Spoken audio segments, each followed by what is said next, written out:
এমন একটা সুন্দর কিচেন অ্যাপ্রন আপনারাও ঘরে খুব সহজেই তৈরি করে নিতে পারেন।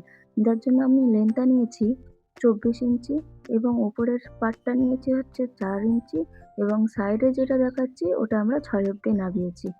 আর সাইড এবং গলার বেল্ট দুটোর জন্য আমরা ২০ করে নিয়ে নিয়েছি। সরু বেল্ট দুটো আমরা সাইডে দেবো এবং মোটা বেল্টটি গলার জন্য আমরা ব্যবহার করব।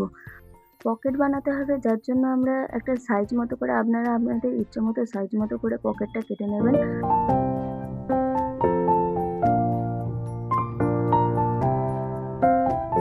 দেখুন পকেটের সাইজটা আমরা এরমভাবে নিয়েছি। এবার অ্যাপ্রনটার চারদিকে আমরা ২ ফোল্ড করে আমরা মুড়ে সেলাই করে নেব চারদিকটা ভালো করে। পকেটটা আমরা মাঝখান করে বসিয়ে নেব।